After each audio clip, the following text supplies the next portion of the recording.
Mäletan hästi seda hetke ja tunnet, kui seisin Las Vegase Trumpi hotelli kõrghoone ülakorrus akna juures ja vaatasin all laiunud öistuledes linna. Mind tabas selline kurbus, mida on raske sõnades seletada. Vaim ise minu sees kurvastas. Olime perega teel Los Angelesest Grand Canyonisse ja meil oli kingitud ööpeatus 5 tärni hotellis, kus enamjaolt peatusid Vegasesse kasiinodesse tulnud aega veetma turistid. Jalutasime siis õhtuses linnas lähimasse söögikohta ja tagasi. Aga teel sinna ja tagasi kohtasime kõige avalikumat mängupõrgu ja prostitutsiooni reklaami, mida pole kunagi varem Ameerikas näinud. Rääkimata inimeludest, kes olid sõltuvuses narkootikumidest ja erinevate muude probleemidega küüsis. Tagasi hotellituppa jõudes ning aknast alla vaadates seda tuledes linna ei suutnud ma imetleda seda värviliste reklaamtulede kirkust. Nägin vaid tumedust. Seda linna kattis ja mattis nagu vaimumaailm. Midagi nii ihu kui hinge sõltlaslikku oli selles kõiges. See linn oli sukeldunud inimeste elulugude hävitamisse. Keset kõrbe Nevada osariigis ringleb aastas Eesti riigieelarvega võrreldes mitu korda rohkem raha. Seda nii Las Vegase mängupõrgutega seotud hotellinduses kui ka mujal. Nevadas muide on ainsa osariigina Ameerika Ühendriikides lubatud ka seksikaubandus. Ja kõike seda vaid kellegi kasumi nimel, miljonitele kahju tees. Pimestatuna vilkuvate neoontulevarjude ja värvide ligitõmbavast valgusest lendavad inimesed nagu ennast hävitavad ööliblikad tuledes äras mängupõrguliku rahapööritamise orjusse ning inimesi ja nende suhteid lõhkuvasse seksi ja uimaste sõltuvusse. Kõike seda ühe korraga pealt vaadata ei ärritanud mind vihale. Küll aga tõi kuskilt sügavalt sisemusest esile kirjeldamatu südamevalu ja kurbuse. Vaim minus kurvastas ja sai rusutud. Aimasin hetkeks midagi, mida Jumala vaim võib tunda, kui inimesed saavad jumalanäolise vooruse asemel seotud paheliste hooruse praktikatega. Minu nimi on Meego Remmel ja ma istun siin paljude jaoks tuttavas paigas Nuutsaku järvel paadis ja tahan koos teiega järgnevalt arutleda, mida üldse tähendab voorus ja hoorus. Teen sellest kohe juttu, aga selle parema mõistmise võimaldamiseks tahaksin tuua ühe tuntud piibliloo, kus Jumala sõna ja inimelu võivad kujutada ühtaegu nii jumalikku kui ka inimlikku voorust ning ihu ja hingega sellele vastanduvat hoorust. See lugu on prohvet Hoosiast ja tema naisest Gomerist. Nad elasid 8. sajandil enne Kristust Põhja-Iisraeli kuningriigis. Kui sa tahad seda lugu täpsemalt lugeda, siis see on leitav piibli Vana Testamendi suurte ja väikeste prohveti raamatute keskel. Meile jutustatakse Jumala mehest, kes pidi oma naise pärast elama läbi ühe inimlikult ja vaimulikult valusaima suhteloo kogu piibli raamatus. Jumal aga muutis selle loo prohvetlikult kõnekaks sõnumiks üle aegade, ka meile sinuga. Esmalt luuakse selles raamatus meile inimlikult dramaatiline ettekujutus, mida peab üks jäägitud truudust igatsenud abielumees oma naise truuduse murdmise pärast üle elama. Samas hakkab tema armastuse valulise elu kaudu kõnelema Jumal, kes on Hoosia sarnaselt kogenud hüljatust inimeste poolt, kellele ta ise on kinkinud elu ja jäägit usu, lootuse, armastuse. Hoosia lugu on inspireerinud mitmeid suuri teoseid ja seda ka Eesti kultuuriloos. Kui sul on aega võimalust, otsi üles ja loe kõigepealt piiblis Hoosia raamat läbi. Aga seejärel võid võtta ka näiteks Ain Kalmuse romaani Prohvet. Nii saad kujuka pildi ajastust ja elust, kus Hoosia jäi kõigele vaatamata oma armastusele truuks. Tema naise ja laste jaoks muutus see aga tõeliselt üleinimliku armu kogemuseks, millest omakorda sai jumaliku armu kogemus. Hoosea abiellus juba noorelt naisega, keda ta oli valmis lõputult armastama. Vaatamata sellele osutus tema välja valitu Koomer mitte ainuüksi truuduse murdjaks, vaid ka nii enda kui teiste suhtes hoolimatult käitunud prostituudiks. Võimalik, et omaaegse viljakusjumaluse Baali riitustes end müüdavaks teinud naiseks, kes vaevalt oma meest, abielusuhet ja oma lapsigi tõsiselt võttis. Nii läks ta korduvalt oma mehe juurest ära, elas erinevate meeste teenustasu peal, sünnitas lapsi, kelle vanemlus jäi lõpuni ebaselgeks ja kõike seda üle elades ei hüljanud Hoosea tema suhtes siiski oma truudust. Ta pidas kinni Jumala antud korraldusest ning oma abielulepingust ja võttis Koomeri jätkuvalt oma hoole alla, seejuures teda isegi kogu oma vara hinnaga seksiorjusest välja ostes, seda kõike vaatamata teise poole hoolimatusele ja truudusetusele, mis oli jadaline. Mida pidi Hoosea selle kõige juures tundma, seda sai lõpuni mõista vaid Jumal. Need omavahelised kõnelused ja kõnetused, mis on talletatud Hoosea raamatusse, osutusid sedavõrd kõnekaks, et muutusid sõnumiks mitte ainuüksi Hoosea perekonnale, vaid kogu ta rahvale Põhja-Iisraelist lõunapoolse Juuda kuningriigini välja. Lõpuks on võimalik arvata, et Hoosea toimetas Koomeri oma lastega moraalselt langenud Põhja-Iisraellaste kiusatusliku hooruse maailma keskelt usuliselt puhtama ja vooruslikuma Juuda riigi aladele. Seal võis keerulise minevikuga naine oma vana elu maha jätta ja sõltlaslikest elumustritest välja murda ning koos oma armastava abikaasa ja lastega uut elu ja ka vooruslikumat karakterit hakata üles ehitama. Piibliuurijad on leidnud, et just sealsamas Juuda kuningriigis võis lõpuks kirja pandud saada ka Hoosea raamat tervikuna. Prohveti jüngrid kirjutasid Jumala mehe loo ja tema prohvetlikud sõnumid üles ja sidusid kokku üheks raamatuks, mis on pühakirjalise väärtusega prohvetlik tekst ka meile täna. Tänu sellele on Hoosea lugu ja sõnum piiblis loetav ja kõnetab meidki. Jumalale tänu.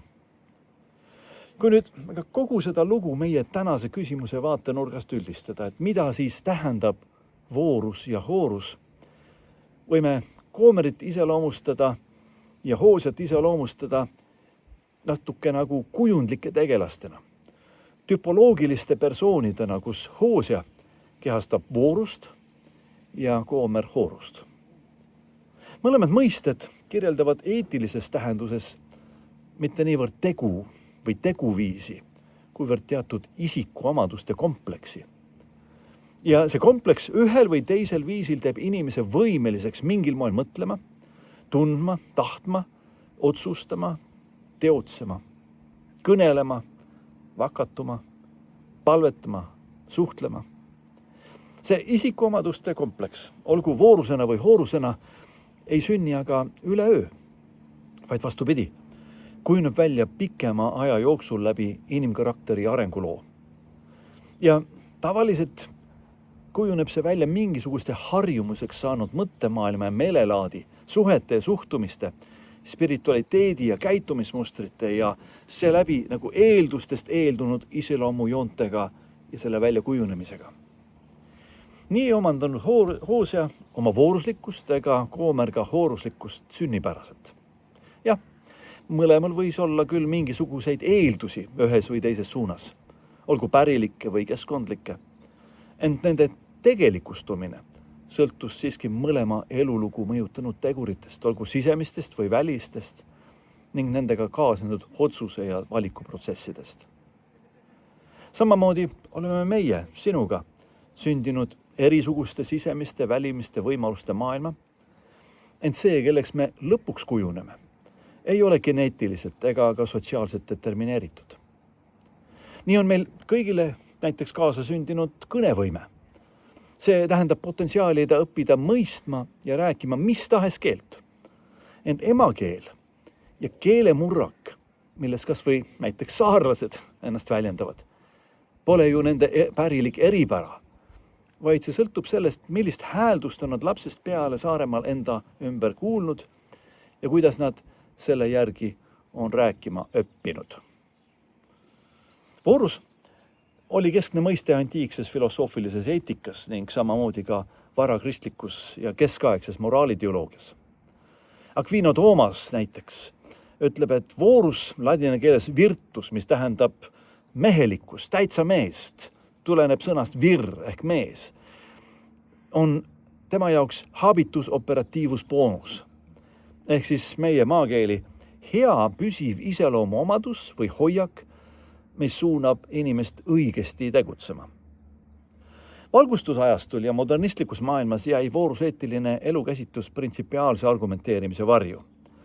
Alles 45 aastat tagasi tõi Šoti moraalifilosoof Alistair MacIntyre oma raamatus After Virtue ehk siis vooruse jälil eetilise mõtlemise keskmesse taas vooruse.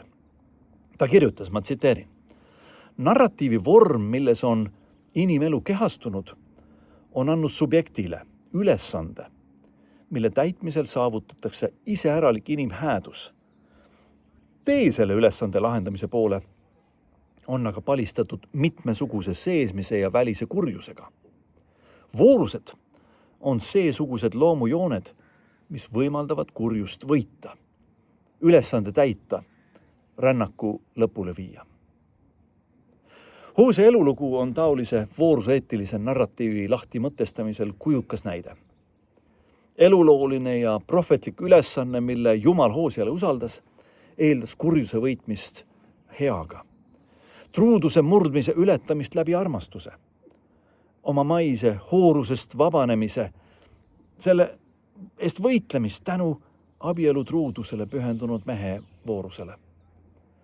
Taoline vooruslikkus polnud Hoosele siiski automaatselt omane, vaid ta pidi ka selle poole ise püüdlema, läbi oma kujunemisloo arenema, kogu oma Jumala ja inimarmastuse jõuga mängu pannes. Kuna elutee selle ülesande lahendamise poole oli palistatud mitmesuguse sisemise ja välise kurjusega. Nii on voorus elu vältel omandatud inimkvaliteet, nagu MacIntyre ütleb. Selle valdamine teeb võimalikuks millegi saavutamise, mis ilma selleta jääks saavutamata. Isegi Jeesus muide pidi arenema oma vooruslikkuses läbi aja. Nii kinnitab Piibel Hebra kirjas: oma maiselupäevil ohverdas Jeesus palumisi ja anumisi suure hüüdmise ja pisaratega selle poole, kes teda võis päästa surmast. Ja teda võeti kuulda tema allaheitlikkuse tõttu. Ja olles küll poeg, õppis ta kuulekus selle läbi, mida ta kannatas.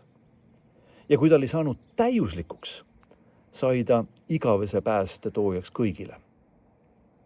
See sõna täiuslikuks, siinkohal algkeeles, kreeka keeles teleioteis, on vooruseetiline mõiste. See tähendab parima võimaliku iseloomu täiuse saavutamist, mis kujutab endast saamist selleks, kelleks ollakse lõpptulemusena mõeldud kujunema. Nii omandas Jeesus oma iseloomu täiuse parima võimaliku vooruslikkusena, mitte kuidagi iseeneslikult ega oma jumaliku päritolu tõttu, vaid läbi kogu elu ja alandava kannatusloo oma taevasest isast kinni hoides, teda usaldades, tema poole palves pöördudes ja kõigest sellest võidukalt läbi minnes. Alles siis ja nõnda saanud täiuslikuks, nagu Piibel ütleb, sai ta igavese pääst toojaks kõigile. Samamoodi kujundas ka Hoosea elulugu tema vooruslikku karakterit. Tänu jäägitule usaldusele ja südamele, mis hoidis kinni jätkuvast palvesuhtest Jumalaga ja Jumala armastusest, sai Hooseast Jumala sarnane vooruslikkuse näitkuju Piiblis. Muide, nimi Hoosea tähendab heebrea keeles Jumal päästab, nagu ka Jeesus, mis on selle sama nime, sama tähenduslik erikuju. Vooruse vastand on aga pahe. Seegi pole meile sünnipäraselt omane. Looja pole kedagi paheliseks ega patuseks ju loonud. Nii ei sünni ükski laps pahelise ega patusena, rääkimata sõltlaseks olemisest. Hoorust aga käsitleb Piibel just kui inimese vabadust ja väärikust orjastavat sõltlassuhet, laiemalt truudusetust, olgu ka inimlikes või jumalikes suhetes.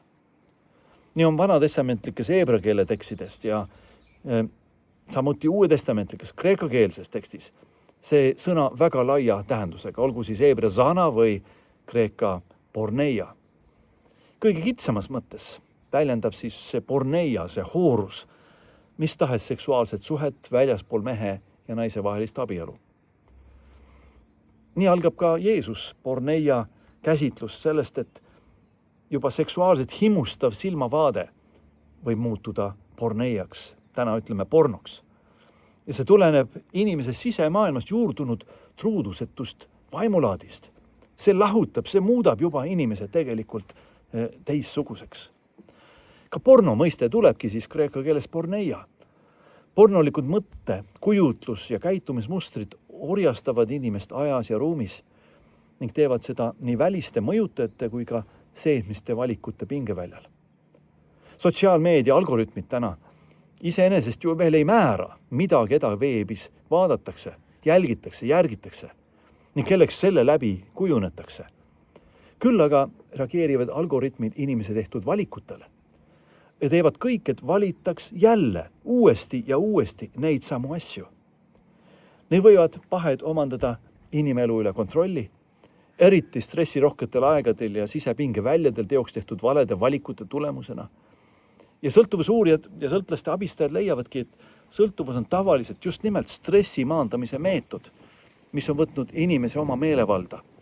Võtnud inimese stressiga toimetuleku mehhanismid üle võimust, tema elu ja tahte orjastanud ning nõnda inimese eluloo pahele allutanud.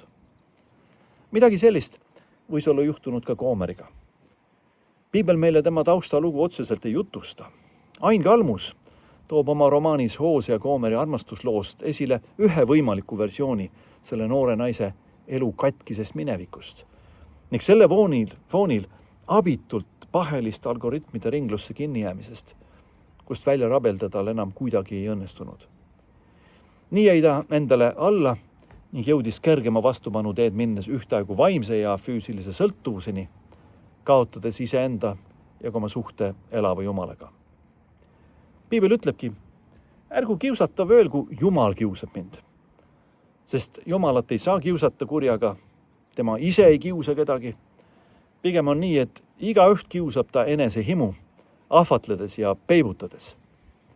Kui seejärel himu on viastunud, toob ta ilmale patu, aga täide viidud patt sünnitab surma. Jeesus pakub sellisele kujunemisloole teadlikku ja tahtlikku alternatiivi. Ta ütleb, igaüks, kes naise peale vaatab teda himustades, on oma südames temaga juba abielu rikkunud. Kui aga su parem silm ajab sind patustama, kisu ta välja. Mitte otsesõnu siis. Ta ütleb, võta midagi ette.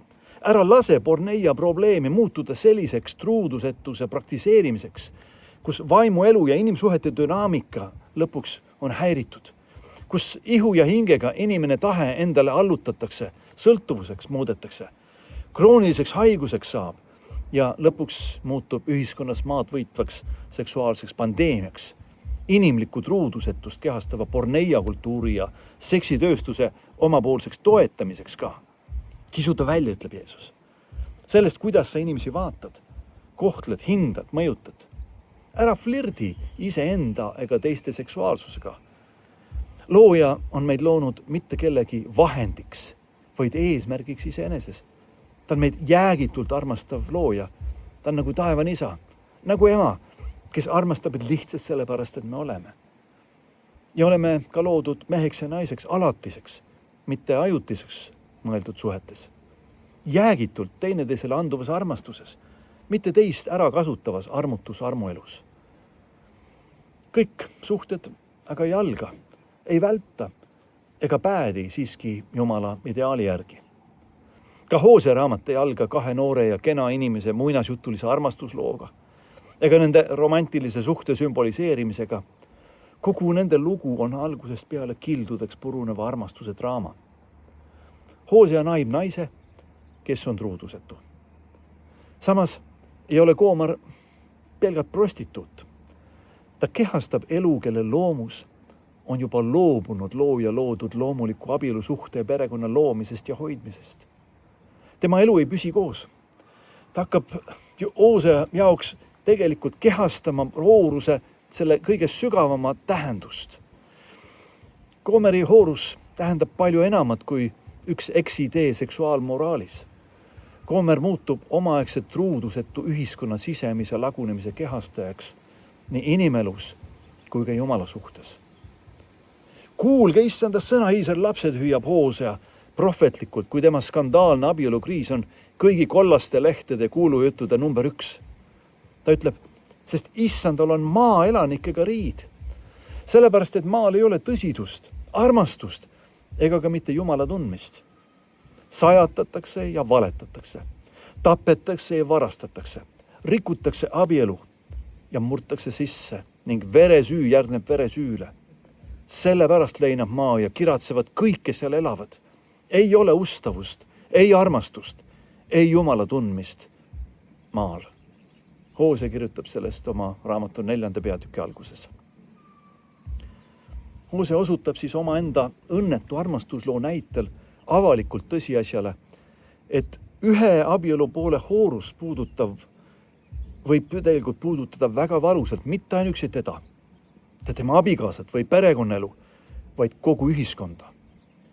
Põhja-Iisraeli kuningriigis oli selleks ajaks saanud normiks mitte ainuüksi paheline seksuaalkäitumine, vaid eluviis kui niisugune, kus püsisuhetesse enam isegi õieti ei usutud. Igaüks keskendus suhetes ainult iseendale, mitte usalduslikule kooselule iseendast suurima nimel. Sellises elus peeti iseenesest mõistetavaks suhtuda armastusse tarbjalikult, truudusse kui millessegi juhuslikku ja Jumalasse kui kellessegi teisejärgulisse ja võõrasse. Taolises elus ja ühiskonnas oli igasugune usaldus ja lepinguline suhe oma tähenduse kaotanud. Sotsiaalne ja moraalne kapital, materiaalne ja sümboolne kapital, kultuuriline spirituaalne kapital oli täielikult devalveerunud, alla käinud, alla hinnatud. Ja Hoosea näitab, kuidas inimelu on vallutanud hooruse vaim. See on nagu mingi nähtamatu jõud, mis hävitab inimese ennekõike seesmiselt, vaimselt ja siis ka korrumpeerib väliselt. Just sellisena näiks Hoosea raamat omandavat ka kaasaegset sisu. Meile kirjeldatakse elu, mis on seesmiselt katki läinud. Ja kõik suhted, suhtlemised, suhtumised on seeläbi nagu killustunud, kildudeks purunenud. Koomer on vaid üks katkise elu esindaja ja näide. Tema sarnaseid oli siis ja on nüüdki veel ja veel ja veel. Ainult voorus suudab veel Koomeri päästa. Aga kust võtta sellist vooruslikkust? Tõusta kõrgemale oma enese saatusest nõuab tõelist sisemist pühendumist ja ka väliselt distsiplineeritud elu. Vaba langemine on ikka ja alati kergema vastupanu tee kui ülespürgimine. Pahede võrku langedes läheb kaotsi nii inimese loomus kui ka loovus. Hakatakse elama omaenda varju elu. Tahtejõuetus viib inimese inimsuhted usaldamatuse ja truudusetuse, mitte usalduse ja truuduse teele. Hoorus ei ole Koomeri jaoks siis enam niivõrd Hoosea reetmine, kuivõrd võimetus püsida üldse armastuse juures. Tema aju ja taju otsib järjepidevalt midagi uut, suutmata ära tunda oma suhete kodu. Koomeri hooruslikkust kõige isiklikuma valuna, abikaasa truudusetust, iseenda peale üle elades, tegelikult ta kogeb seda, et see on rohkem kui kõlvatu väärtegu. See purustab pühima temas, millele inimesena elada armastuse, abielu, perekonna suhted, mis võiksid püsida ja jääda.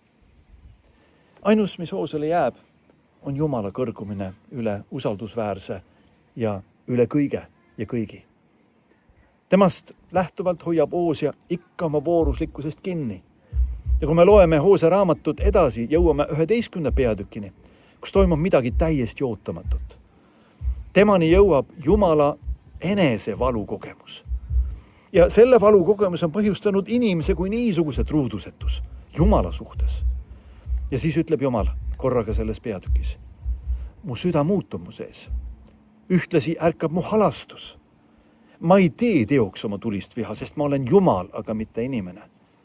Ma olen su keskel püha ja mina luban neil elada nende oma kodades, ütleb issand.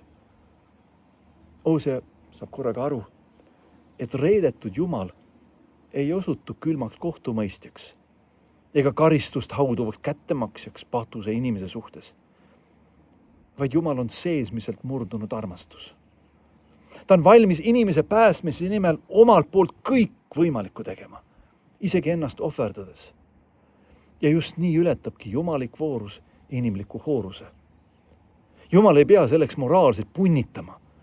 Tema ustavus lihtsalt ei lase tal oma suhet inimesega katkestada.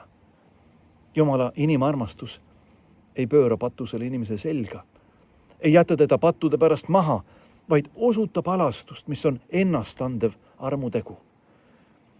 Nii saab ka Hoosea aru, et kui Goomerit on orjastanud paheline armuelu, siis vabastada saab teda selle kütkest ainiti vooruslikult andeks andva armuelu. Hoosea ostab Goomeri seksiorjusest välja. Ta panustab sellesse kogu oma varanduse. See on tema ülim lunastustegu.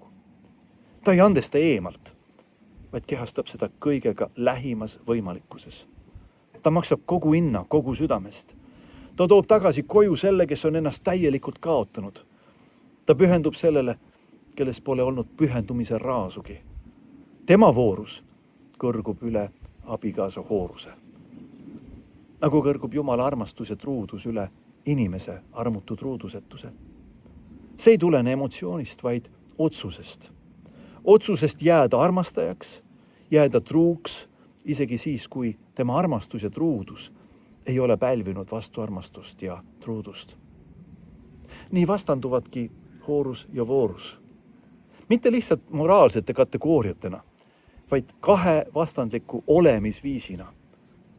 Kui hoorus on elu ilma pühendumiseta ja armastus ilma truuduseta, lähim suhe ilma tunneteta ja inimene ilma koduta, siis voorus on jumalikult ja inimlikult välja elatud karakter, kus armastus saab päriselt teoks, suhe tõeliselt püsivaks, usaldus jäägitult truuks, lähedus lõpuni tuntuks ja andestus kõike taastavaks ja ülesehitavaks jõuks, mis on võimeline looma kodu kõige suurema maavärina varemetele. Hoosea ja Jeesus, nagu öeldud, kannavad ühe ja sama tähendusega nime kahel erineval kujul. Nad väljendavad seda mõtet, et Jumal päästab. Hoosea elu läbi saab päästetud üks naine, üks abielu, üks perekond, üks armastuse lugu. Jeesuse läbi päästab Jumal oma armastuses kogu inimkonna. See armastus läheb lõpuni risti kandes, ristil kannatades ja ristisurma surres.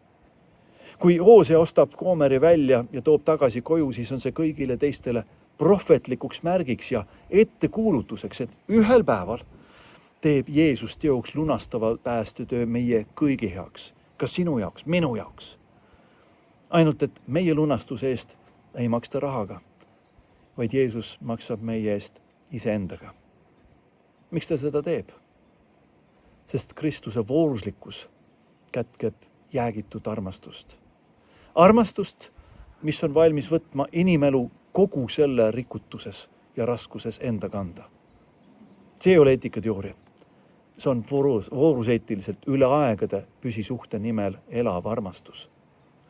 Kui inimlik truudusetus ja hoorus tähendab armastuses püsimatust, siis Jumala armastus ja armastuse tegu ei saa Kristuse näolises vooruslikkuses jätta inimest orjama truudusetuse porneia maailma. Ta teeb kõik selleks, et meid päästa paremale, kui me ise oleme kunagi olnud. Parima võimaliku nimel. Ma mäletan, sellest on aastaid, kui ma olin Texases ühel konverentsil, kus astus lavale üks naine, kes rääkis oma loo prostituudina. Ta ütles, ta oli täielikult kadunud iseendale ja teistele inimestele. Ta ütles, arstid ja psühholoogid ja politsei ja kõik, kes temaga püüdsid tegeleda, sotsiaaltöötajad, ütlesid, sa oled lootusetu juhtum. Talle öeldi, et sa ei saa mitte kunagi lapsi enam, sa hävitad oma elu, sa sured noorelt. Aga vanglas olles tuli sinna üks kaplan, kes rääkis ka temale seda, et tema elu võib muutuda. Ta ütles, me naersime ta seal kongis välja. Me püüdsime talle isegi meelitustega läheneda, pakkuda välja seda, keda me olime iseendas alati kandnud. Aga selles mehes elas midagi hoopis teistsugust. ja ta ütles, see mees jäi mulle tegelikult meelde, aga ma ei uskunud, et see, mida ta räägib, on võimalik. Ta tuli uuesti vanglast välja ja müüs ennast taas tänaval, kui seesama kaplan sattus autoga mööda sõitma. Peatus, kutsus ta autos, ütles, sinu elu võib muutuda, kui sa täna siit tõused ja lähed. Ja ma aitan sul astuda samme, mis viivad su elu täieliku tervenemiseni. Ta ütles, sellel hetkel ma sain aru, et mul ei ole teist võimalust, sest mu elu muidu lõpeb siin samas tänaval haiguste ja läbi põetud probleemidega. Ta haaras sellest kui õlekõrrest, nad palvetasid oma palve ja ta läks rehabilitatsioonikeskusesse. Ja kui ta siis seal Texase konverentsi lava seisis, ta ütles, mulle öeldi, ma ei ela kaua, mulle öeldi, sa mitte kunagi ei jõua püsisuhtesse, sa ei saa mitte kunagi lapsi. Ma tahan teile näidata, et Jumal suudab kõike. Ta kutsus lavale oma abikaasa ja lavale toodi ka tema 12-aastane poeg. Seda oli imeline vaadata ja kuulata ja kogu rahvas tõusis püsti ja plaksutas. Mitte sellele endisele prostituudile, vaid Jumalale, kes on vägev tegema rohkem, kui ükski inimene suudab. Sest Kristuse vooruslikkus on elu muutev, isegi hooruslikkust võitev. Seesama Jumal on tegev ka täna sinu ja minu elus, kui me avame ennast ja me võime elada paremale kui miski muu. Jumal õnnistagu sind ja nüüd seda arutelu ka, mis selle kõne järel just seal grupis, kus sa oled, võib toimuda.